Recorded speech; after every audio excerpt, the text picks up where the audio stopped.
The Grand Synod of the Ethelgard Dominion did not tolerate silence, for silence was the harbinger of chaos, and the Dominion was the architect of order. In the vast spherical chamber of the obsidian spire, suspended in the geostationary orbit of the throne world Xylos Prime, the air was usually thick with the hum of gravitational dampeners and the polite, rhythmic chattering of mandates being issued to 1,000 subjugated systems. But today, the silence was absolute, heavy, and suffocating. It pressed against the exoskeleton of High Exarch Vrakos, the supreme authority of a civilization that had spanned the spiral arm for 10,000 cycles. He sat upon his dais of judgment, a towering structure of black metal and woven light, looking down at the assemblage of planetary governors, fleet admirals, and scientific magisters. They were motionless, their multifaceted eyes fixed not on him, but on the massive holographic projection floating in the center of the chamber. The projection displayed a sector of space that was supposed to be empty, a graveyard, a sanitized zone, a memorial to the Dominion's absolute power to curate the galaxy. It was the sector once known as Sol. Vrakos felt a tremor in his primary gripping claw, a physiological betrayal of fear that he had not experienced since his brood days. The Dominion did not fear. The Dominion assessed, categorized, and if necessary, excised. That was the doctrine. When the primitive species of Sol III began to breach their own atmosphere, experimenting with crude fission and broadcasting chaotic, unencrypted signals into the void, the Synod had convened. The assessment was swift. The species was designated high-risk rapid expansionist. They possessed an inherent instability, a biological predilection for conflict that, if coupled with hyperdrive technology, would destabilize the delicate peace of the trade lanes. The order was given. The erasure. It was a standard procedure. A focused, high-yield bombardment of their star to induce a coronal mass ejection of apocalyptic proportions, followed by a kinetic sterilization of the planetary surface. The records stated that the operation was a total success. The biosignatures had ceased. The radio waves fell silent. The Sol system was marked as a restricted navigational hazard, a tomb for a species that flew too close to the flame before they were ready. That was 400 cycles ago. "Explain this," Vrakos whispered, though the acoustics of the chamber amplified his voice so that it rolled like thunder over the heads of the assembly. "The sensors are functioning. The deep void arrays are calibrated. Why am I looking at a reading that defies the fundamental laws of our existence?" Admiral Keltar, a scarred veteran of the border wars, stepped forward onto the floating platform of the accused. His armor, usually polished to a mirror sheen, looked dull under the harsh lights of the chamber. He did not look at the High Exarch, he looked at the data stream. "High Exarch," Keltar began, his mandibles clicking together in a nervous rhythm. "The readings are indeed accurate. We attempted to recalibrate 3 times. We assumed it was a glitch, a ghost in the machine, perhaps a lingering echo of a magnetar flare. But the triangulation confirms it. The energy signature is not natural, it is structured, it is refined, and it is emanating from the dead zone." "A ghost fleet?" Vrakos sneered, masking his dread with aggression. "Scavengers picking through the bones of a dead world? Send a patrol, vaporize them for violating the quarantine." We did, High Exarch," Keltar replied, his voice dropping to a low buzz. "We sent the 7th Pacification Armada, a standard force, heavy cruisers, kinetic destroyers. They entered the system 3 standard rotations ago." "And," Vrakos demanded, leaning forward, "why have I not received the victory report?" "Because there was no battle," Keltar said, the words tasting like ash in his mouth. "The Armada entered the system and simply stopped. All telemetry was cut, not jammed, cut, as if the universe itself around them ceased to transmit information. The last image we received was not of a fleet nor a defense platform. It was of a structure, a ring of impossible scale encircling the star we supposedly destabilized. The star, High Exarch, the star is not unstable. It is encased. They have caged their sun." A murmur of disbelief rippled through the hall, a sound like dry leaves rustling in a gale. To cage a star, a Dyson construct, was theoretical engineering, the dream of gods, not the work of a sanitized species. The Ethelgard had mastered fusion, antimatter, and gravity manipulation, but the sheer logistical magnitude of enclosing a star was beyond their industrial capacity. It required resources that exceeded the mass of entire solar systems. "Impossible," the Grand Magister of Science, Lyra, interjected, her voice sharp and analytical. "The timeline does know. T support it. 400 cycles is a blink of an eye in cosmic terms. Even if survivors escaped the erasure, which is statistically negligible, they would be refugees scraping by in the void. They would not have the industrial base to build a construct of that magnitude. It must be an ancient precursor artifact that reactivated. The humans are dead. We killed them. If they are dead, Keltar said, turning to face the scientist, then who is hailing us? The chamber went deathly still again. Vrakos felt the cold seep into his marrow. Hailing us, you said telemetry was cut. The Armada's telemetry was cut, Keltar clarified. But a signal is being broadcast on all frequencies, on all bands, bypassing our encryption keys, overriding our local translation matrices. It is coming from the edge of the Xylos system. They are not in Sol anymore, High Exarch. They are here. Before Vrakos could shout a command, the holographic map in the center of the room shifted. The red dots representing the Dominion's defensive fleets orbiting Xylos Prime began to blink out. They were not being destroyed. They were being displaced. The map zoomed out, revealing the outer edge of the system. There, tearing through the fabric of subspace with a violence that shook the sensory relays, a fleet emerged. It was unlike anything the Ethelgard had ever constructed. The Dominion ships were elegant, curved, built for aesthetics as much as war. These new arrivals were brutalist monoliths, blocks of matte black composite that absorbed the light of the local star. They were colossal, angular, and scarred. They didn't glide, they imposed themselves upon the vacuum. There were no visible engines, no exhaust plumes. They moved via gravitational displacement, warping space around them, sliding through the universe by pulling the destination towards them. The flagship, a vessel the size of a small moon, drifted to the forefront. It was a hammer aimed at the heart of the Dominion. Shields, Vrakos screamed, abandoning dignity. All batteries, fire solution, target the lead vessel. We cannot lock on, the tactical officer shouted from the pit below, panic shattering his professional demeanor. Their electronic warfare suite it's invasive. It's rewriting our targeting algorithms in real time. My console is locked. The weapons are powering down. Override it manually. I can't. The system thinks we are allies. It registers their codes as superior command clearance. The holographic display flickered and died. Then it reformed. The map of the galaxy vanished, replaced by a single image. It was a face.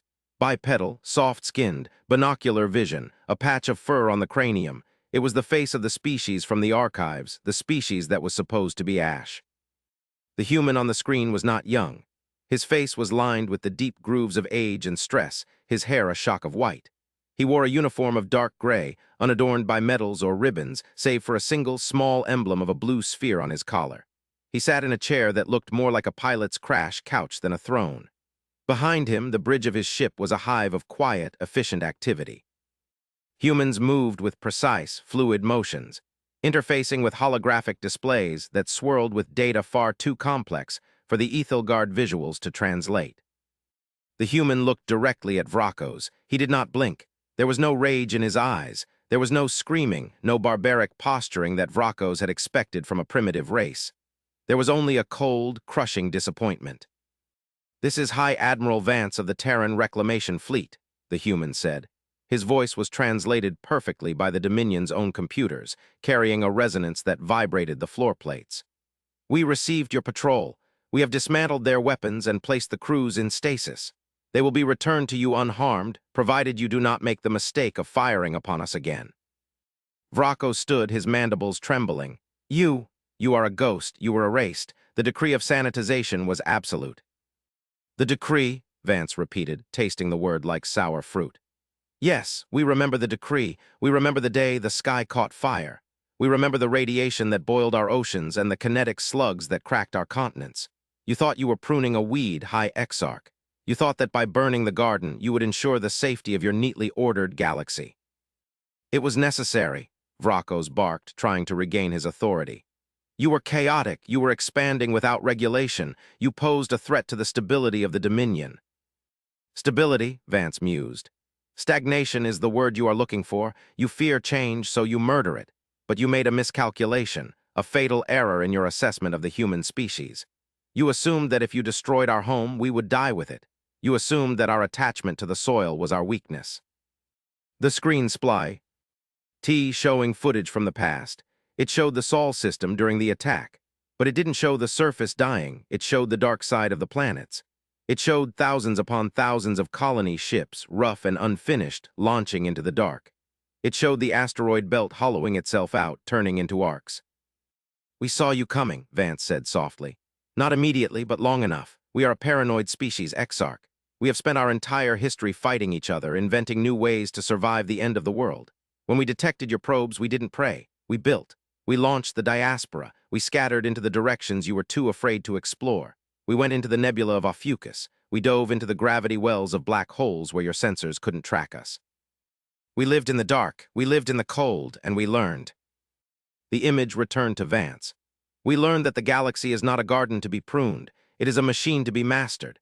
While you sat in your gilded towers debating tax rates and suppressing dissent, we were cracking the code of zero-point energy to keep our children warm. While you refined your kinetic drivers, we learned to fold space so we could outrun your patrols. You tried to erase us. Instead, you distilled us. You stripped away our comfort, our infighting, our pettiness. You left us with only one purpose, survival, and now, return." "What do you want?" Keltar asked, his voice barely a whisper. "Revenge. You have the power to destroy Xylo's prime. Is that it? An eye for an eye." Vance leaned back in his chair. "Revenge is a luxury of the comfortable. We do not have time for revenge. We have work to do. And frankly, your destruction would be a waste of resources. We are not here to burn your worlds, Exarch. We are here to commandeer them." The statement hung in the air, heavy and absolute. "Commandeer?" Vrako sputtered. "You claim authority over the Dominion. We are a civilization of 1,000,000,000,000 souls. We control 1,000 stars." "And you have wasted them," Vance said, his voice hardening. "You have sat idle for a millennium while the real threat approaches. You were so busy looking inward, policing your own borders for weeds, that you ignored the forest fire approaching from the galactic north." Vance gestured to someone off-screen. The view on the main screen changed again. It showed a star map, but not the local cluster. It showed the edge of the galaxy, the intergalactic void. There was a darkness there, not empty space, but a moving, consuming shadow. Stars were vanishing, not one by one, but in clusters. "We call it the Silence," Vance explained. "We found it while we were hiding in the deep void, an extragalactic predation swarm, biological, technological, we aren't sure yet, but it consumes everything. Energy, matter, consciousness, it is efficient, it is fast, and it is coming here." The assembly watched in horror as the simulation projected the path of the Silence. It would hit the outer colonies of the Dominion in less than a decade. "We spent 400 years preparing for this," Vance continued. "We built the ring around Saul not just to fix our sun, but to build a forge, a shipyard capable of turning out the fleet you see before you. We have the ships. We have the technology. We have the soldiers who have known nothing but hardship and discipline for 10 generations. But we lack the logistics. We lack the raw biomass, the supply lines, the established infrastructure of the trade lanes." Vance's eyes locked onto Vrako's again. "We are not asking for an alliance, High Exarch. An alliance implies equality. In this matter, we are not equals. You have proven yourself incapable of protecting this galaxy. You failed to detect the threat, and you would fail to fight it. You would panic. You would hoard resources for the core worlds and let the rim burn. We know you." "So," Vance said, his voice dropping an octave, carrying the weight of a judge passing sentence, "the Dominion is hereby dissolved as a governing military body. Your administrative structures will remain. Your commerce will continue. Your cultures will be respected. But your fleets, your shipyards, and your strategic resources are now under the direct command of the Terran Reclamation Authority." You cannot simply take over," Vrako shouted, though he felt the foundations of his power crumbling. "This is a coup. This is tyranny." "This is survival," Vance corrected. "You tried to erase us. You failed. And because you failed, you created the only force in the galaxy strong enough to save you. From this moment forward, the Ethelgard Dominion does not set the policy. You do not draw the borders. You do not decide who lives and who dies." The human fleet moved closer, their shadows falling across the continents of Xylo's prime. The screens in the chamber lit up with thousands of connection requests, docking overrides, and data uploads. The humans were not just talkie. They were integrating. They were taking the keys to the kingdom, not with laser fire, but with superior code and overwhelming presence. Vance's image leaned in closer, filling the massive screen. "You had your turn, Exarch. You chose stagnation. You chose fear. Now step aside. We are taking the wheel. From now on, we call the shots." The transmission cut. leaving the High Exarch standing in the silence of his grand chamber. But it was no longer the silence of order. It was the silence of obsolescence. Outside the viewports, the massive black ships of the Terrans eclipsed the sun, casting a long shadow over the capital. But in the darkness of that shadow, for the first time in centuries, the gears of the galaxy began to turn with a new, urgent purpose. The stewards had returned, and they had brought the storm with them. The transition was not violent, but it was absolute. In the weeks that followed the arrival of the Terran reclamation fleet, the Ethelgard Dominion underwent a shock to its collective system that was more profound than any orbital bombardment. The humans did not land troops to occupy street corners. They did not impose curfews or ban cultural rituals. They simply appropriated the gears of the state that mattered. Admiral Keltar found himself in a position he had never imagined, a subordinate in his own navy. He stood on the bridge of the Indomitable Will, a Dominion dreadnought that was once the pride of the Fifth Fleet. Now it was undergoing a retrofit. Human engineers swarmed the corridors, their movements purposeful and brisk. They wore exosuits that allowed them to manipulate heavy bulkheads with ease, and they spoke a dialect of technical jargon that the universal translators struggled to parse. They weren't removing the Dominion weapons. They were overclocking them. They were tearing out the safety limiters on the reactors and installing secondary containment fields that defied Ethelgard's safety regulations. Careful with that coupling, Keltar warned a human technician who was welding a conduit near the antimatter injector. That creates a localized variance of 0.04%. It could destabilize the magnetic bottle. The human, a female with grease smudged across her pale forehead, flipped her visor up. She looked at the Admiral not with fear, but with a sort of weary patience. Admiral, with respect, a 0.04 variance is within tolerance if you harmonize the field frequency with the shield harmonics. We need the extra output. The silence doesn't care about your safety regulations. Keltar fell silent. They were always right. That was the most infuriating part. The humans operated on a razor's edge of physics, pushing machines and people to the breaking point, but never breaking. It was a philosophy born of the void, of living in ships that were always one malfunction away from death. They treated technology not as a sacred gift, but as a beast to be tamed and ridden until it died. He was summoned to the primary briefing room. It had been repurposed. The opulent circular table was gone, replaced by a holographic strategy pit. Standing there was Admiral Vance, along with a council of other humans, and to Keltar's surprise, High Exarch Vrakos. Vrakos looked diminished, his ceremonial robes hanging loosely on his frame. He was no longer the supreme autocrat, he was a logistics manager.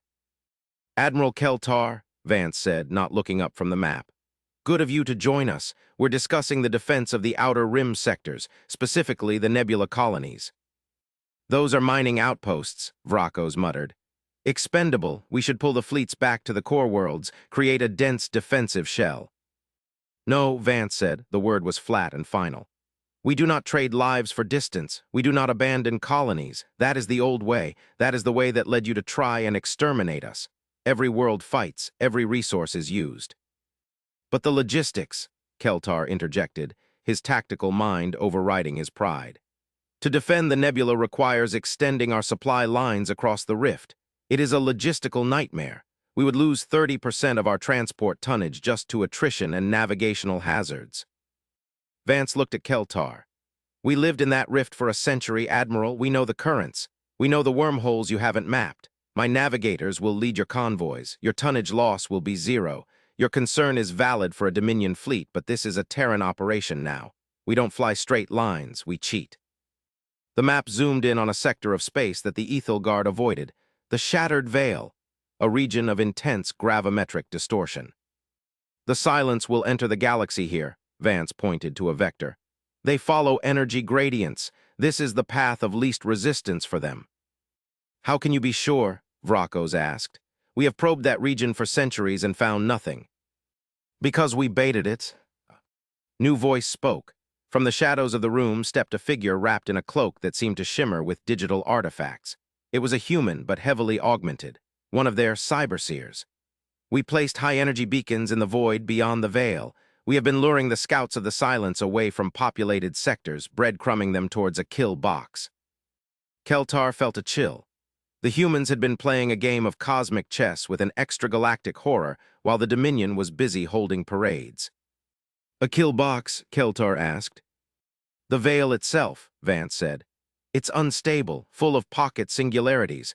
We have rigged the entire sector with gravity mines. When the main body of the Silence fleet enters, we are going to collapse the nebula." "Collapse a nebula?" Vrako stared, his eyes wide. "That would destroy 3 star systems. It would create a black hole cluster that would make the region impassable for 1,000,000 years." "Yes," Vance said. "It will cauterize the wound. It will buy us 5 years. 5 years to refit the rest of the galaxy. 5 years to turn your pleasure yachts into battleships and your scientists into soldiers." "You are mad," Vrakos whispered. "You are monsters." Vance walked over to the Exarch. He did not tower over him, but his presence was immense. "We are what you made us, Vrakos. We were explorers. We were poets. We wanted to join the stars in peace. You taught us that peace is a lie. You taught us that the only thing the universe respects is the capacity for violence. So we learned the lesson. We became the monsters you feared so that we could kill the monsters you can't imagine." He turned to the room. "The operation begins in T-40 hours. Admiral Keltar, you will command the bait fleet. You will draw them in. And when the order is given, you will jump. If you hesitate, if you retreat early, the trap fails and we all die. Can you do this?" Keltar looked at the human. He saw the fatigue in Vance's eyes, the crushing weight of responsibility. He realized that the humans didn't want to be in charge. They didn't want this power. They were carrying it because no one else could. I can, Admiral," Keltar said, straightening his posture. "The Fifth Fleet will hold." "Good," Vance said. "Then let's get to work." The Battle of the Shattered Veil was not a battle in the traditional sense. It was a slaughter, a sacrifice, and a cataclysm. Keltar sat in the command chair of the Indomitable Will, watching the sensor screens scream with red indicators. The enemy was here. The Silence was not a fleet of ships. It was a swarm. Millions of biological vessels, chitinous and writhing, pouring out of the dark like a swarm of locusts. They didn't fire lasers. They fired streams of corrosive acid and boarding pods that chewed through hull metal. "Shields at 40%, the tactical officer shouted. "They are overwhelming the point defense grid." "Hold position," Keltar ordered, his voice steady. "We must draw them deeper." He watched as Dominion ships, his ships, crewed by his people, exploded around him. But they were fighting differently now. There was no panic. The human advisors on every bridge kept them calm, feeding them firing solutions, diverting power with impossible speed. The Terran ships were there too, the black monoliths acting as anvils, absorbing punishment that would have vaporized a Dominion cruiser, their hulls glowing white-hot but holding. "They are fully committed to the gravity well," the human liaison on Keltar's bridge announced. "Admiral Vance signals. The trap is primed. Jump coordinates uploaded." "All ships," Keltar roared into the comms. "Initiate emergency jump now." The Indomitable Will shuddered as the hyperdrive kicked in. The stars stretched into lines. For a split second, Keltar saw the reality of the veil behind him. The Terran stealth platforms, hidden in the gas clouds, detonated their payloads. Antimatter charges spiked the cores of the 3 stars in the nebula simultaneously. The gravity mines imploded. Space folded. The nebula didn't just explode, it imploded. The fabric of spacetime tore open, creating a cascading gravity shear. The millions of vessels of the Silence were caught in the tide. They were stretched, crushed, and spaghettified in an instant. The light of the dying stars was swallowed by the birth of a new, chaotic singularity cluster. When the Indomitable Will reverted to real space in the safe zone, the sensors showed nothing but a swirling vortex of destruction where the veil had been. The enemy vanguard was gone. Silence returned to the bridge, but it was not the silence of fear, it was the silence of awe. Keltar looked at the human liaison. The human was trembling slightly, wiping sweat from his brow.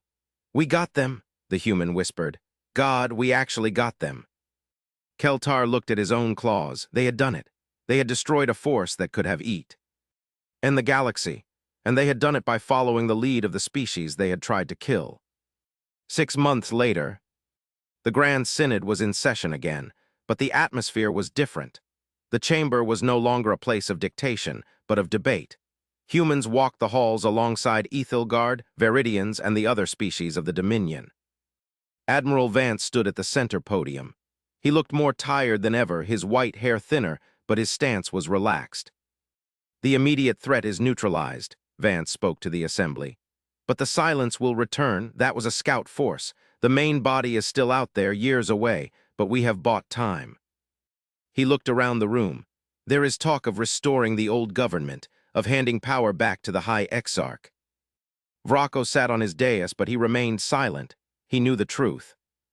"We are not handing power back," Vance said calmly. "Because the power structures of the past are insufficient for the future. We are not conquerors. We do not want to rule you. We want to survive with you. Therefore, we are proposing a new charter, the Terran Dominion Coalition. We will share our technology," Vance continued. "We will give you the secret to the singularity drives. We will teach you how to shield your stars. We will show you how to build the arcs. In exchange, you give us your trust. You give us your manufacturing capacity, and you accept that the old ways of caste and stagnation are over. We will call the shots regarding defense and strategy," Vance said, his voice echoing. "But you will call the shots regarding your own cultures, your laws, your people. We are the shield. You are the soul. We lost our soul in the dark trying to survive. We need you to remind us what we are fighting for. We need your art, your music, your philosophy. We have forgotten how to live. We only know how to survive." It was a confession of vulnerability that stunned the room. The humans, the invincible titans who collapsed stars, were admitting they were broken. They were admitting that the erasure had taken something from them after all, their innocence, their joy. Keltar stood up. I second the motion," he said, his voice ringing clear. "The Ethelgard fleet pledges loyalty to the coalition. We will build the ships. We will hold the line." One by one, the other representatives stood. The fear was gone, replaced by a grim but hopeful determination. Vance nodded, a small, rare smile touching his lips. "Good, then let's get back to work. We have a galaxy to fortify." Later that evening, on the observation deck of the Spire, Keltar found Vance looking out at the stars. The human held a glass of amber liquid, a relic from Earth that they had synthesized. "You took a big risk today," Keltar said, joining him, "admitting weakness." "It's not weakness," Vance said, looking at the nebula where his people had hidden for centuries. "It's truth. We are tired, Keltar, my people. We have been running on adrenaline and hate for 400 years. We need to rest. We need to know that we aren't alone anymore." "You aren't," Keltar said. He hesitated, then asked the question that had plagued him. "Why didn't you kill us? When you first arrived, you could have vented the station. You could have bombarded Xylos. Why spare us, after what we did?" Vance took a sip of his drink. He turned to the alien admiral, his eyes reflecting the starlight. "Because if we killed you," Vance said softly, "then you would have been right about us. You tried to erase us because you thought we were monsters. If we came back and acted like monsters, then the erasure would have been justified. We had to prove you wrong, not just to you, but to ourselves." Vance looked back at the void. "We had to prove that we were better than the people who tried to kill us. That is the only victory that matters. We don't just call the shots because we have the biggest guns. We call the shots because we are the only ones willing to forgive." "Besides," Vance added, a glint of the old human steel returning to his eyes, "the silence is coming, and I'd rather have 1,000,000,000 Ethelgard rifles firing at my side than 1,000,000,000 Ethelgard corpses floating behind me." Keltar chittered, a sound of amusement. "Logic, always logic with you humans." "It's all we have," Vance said. "That and a very stubborn refusal to die." The two old soldiers stood in silence, watching the shipyard lights blink in the distance. Below them, a new fleet was being born. Ships of Ethelgard curves and Terran block fused together, a union of elegance and brutality. The galaxy had changed. The era of the Dominion was over. The era of the Coalition had begun. And for the first time in history, the future wasn't written by the ones who wanted to keep things the same. It was written by the ones who had stared into the abyss, survived, and returned to tell the abyss to back off. The humans had returned. They had taken the helm, and the stars themselves seemed to burn a little brighter for it. The silence of the void was no longer a threat. It was a canvas, and together they would fill it. The Archives of the New Era, Entry 1. Recorder, High Historian Xylos. Subject, the turning point. History is often written by the victors. But in this case, history was rewritten by the survivors. The humans did not conquer us, they awakened us. We were sleepwalking toward extinction, lulled by our own arrogance. They shook us awake with the force of a collapsing star. They are terrifying, they are efficient, they are cold. But they are also the most profoundly moral species I have ever encountered. They possess a capacity for mercy that defies biological imperatives. They saved the hand that tried to strangle them. They call the shots now, and thank the Maker for that. For without them, there would be no shots left to call. We are no longer the Ethelgard Dominion. We are the first line of defense, and we are ready. The lights of the obsidian spire dimmed as the station rotated into the night cycle. But inside the war room, the lights stayed on. Vance, Keltar, and Vrako stood around the map. The red wave of the silence was still there, years away, but approaching. If we adjust the shield harmonics on the nebula outputs, Vrako suggested, pointing a claw at the schematic, we could increase the defensive perimeter by 2 light years. Vance looked at the adjustment. He nodded. Do it, and authorize the production of the MK-Roman 4 kinetic drivers. We're going to need more ammo. Understood, Vrako said, and turned to issue the order. Vance watched him go. The hierarchy had dissolved. There was only the mission. The humans had brought their greatest weapon to the galaxy, purpose. And as the galaxy turned, spinning through the dark, it moved with a new rhythm. The rhythm of a heart that had stopped and been restarted, stronger than before. The humans had come home, and they had brought the fire.